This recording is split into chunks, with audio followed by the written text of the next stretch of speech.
అంటే honourable speaker గారు అవగాహన ఉన్న వాళ్ళకి అంటే నేను దీని మీద చాలాసార్లు కేంద్ర ప్రభుత్వానికి కూడా లేఖలు రాసినందువల్ల ఈ డిజిటల్ ట్రాన్సాక్షన్ చేయకుండా మొత్తం ఓన్లీ క్యాష్ అని చెప్పి చివరిలో 15 రోజుల ముందు ఎలక్షన్లు అనగా డిజిటల్ పేమెంట్లు పెడతాం. సో దానికి ముందు చాలా ఒక పక్క ప్రధానమంత్రి గారు డిజిటల్ పేమెంట్ డిజిటల్ ఇండియా అని అంటూ ఉంటే పెద్దలు నారా చంద్రబాబు నాయుడు గారు కూడా డిజిటల్ ఎకానమీకి ముందు నుంచి ఆయన మాట్లాడుతూ ఉంటే ఇక్కడ 98,000 కోట్ల ట్రాన్సాక్షను కేవలం క్యాష్గా నడిపించడం అనేది చాలా పెద్ద కుంభకోణం అని చెప్పి మనం తప్పకుండా చెప్పుకోవాలి. మరి దీనికి పెద్దలు గౌరవనీయులైన ముఖ్యమంత్రి గారు చెప్పినట్టు మరి ఎంక్వైరీ అయితే జరగాలి. రాజకీయాలకి దీనికి సంబంధం లేదు. ఒక ప్రభుత్వంలో మరి తప్పులు జరుగుంటే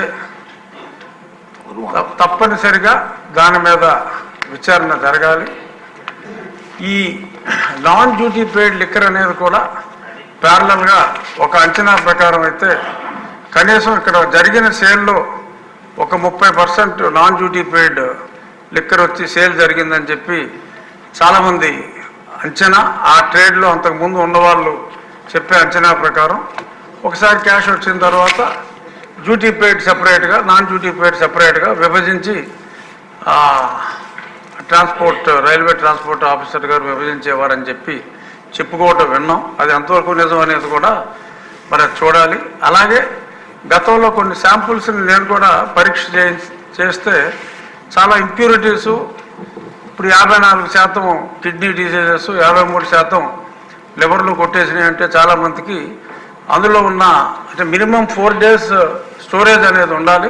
అది లేకుండా ఎప్పటికప్పుడు ఏ పూటకు ఆ పూట వచ్చినట్టు ప్యాక్ చేసి రకరకాల బ్రాండ్లతో పంపించేయటం దానివల్ల ఎంతోమంది ఆరోగ్యాలు చెడిపోయాయి అన్నది కూడా అది నిజం.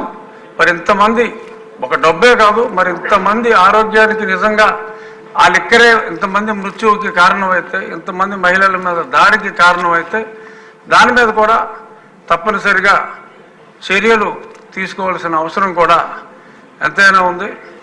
ఒక ప్రొఫెసర్ లాగా పెద్దలు చంద్రబాబు నాయుడు గారు ఆ చెప్పిన విధానం చూస్తే ప్రతి వ్యక్తికి కూడా ఆంధ్ర రాష్ట్రంలో ఉన్న ప్రతి వ్యక్తికి కూడా వారు ఎంత ఆరోగ్యం కోల్పోయారు, రాష్ట్ర ప్రభుత్వం ఎంత ధనం కోల్పోయింది అనేది చాలా చక్కగా విశదీకరించారు.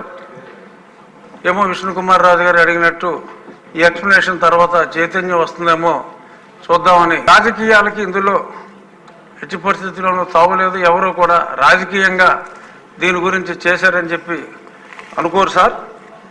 మీరు ఎటువంటి అనుమానాలు లేకుండా తప్పు చేసిన వాళ్ళని శిక్షించే దిశగా తమరు ముందుకెళ్లాలని చెప్పి మనస్ఫూర్తిగా కోరుకుంటూ ఈ అవకాశం ఇచ్చినందుకు స్పీకర్ గారికి ధన్యవాదాలు తెలియజేసుకుంటాం. Okay madam. ధన్యవాదాలు అధ్యక్ష.